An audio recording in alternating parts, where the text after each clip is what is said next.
With this one-pager activity, students are going to come in and make sure that they have all 5 of these requirements on their one-pager.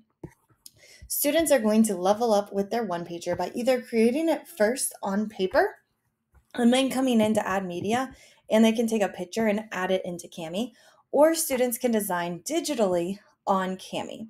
And so first, again, they're going to design with all of these different activities.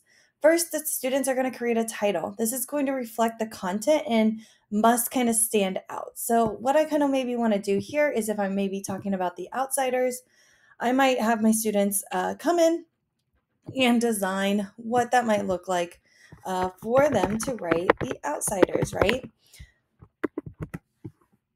Again, students can decide if they want to do this digitally or on paper. And as they're kind of adding in their title, what is, again, it about? Students then can come in here and they're able to check off as they complete these different activities. Another thing is they're going to want to include a quote, right? So what is the message and how was this story impacted by that quote? So I'm going to go ahead and add in here, and maybe I talk about he was as white as a ghost, right?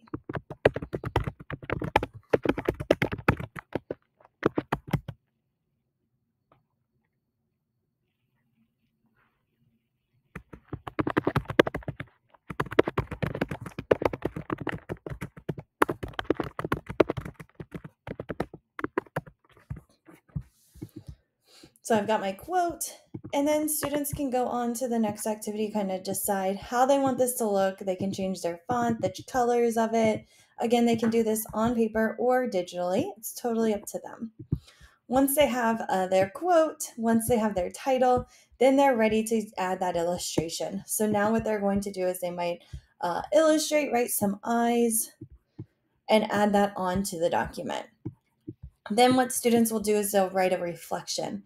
So now they're going to add their reflection. They might also create like a border around. And as students kind of finish on adding these requirements, you can add an extension where now maybe my students will add the comment tool and add video or audio comments to what they just added on their one pager. But again, this is kind of that must do requirement.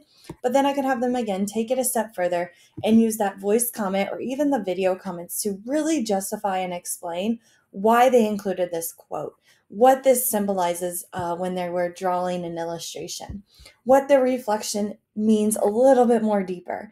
And then they can explain their border too. So maybe for my border, I wanted to go around and maybe I wanted to add all of the different characters in the story. So I might do Pony Boy, right? And then I could explain why I put them in the order that I did.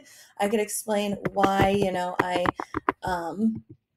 put, Pony very first compared to,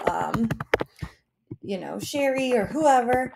And so again, students can use that voice to really kind of expand and extend their knowledge when it comes to why they created the border that they did, why they picked the quote, and why they maybe choose that title as well.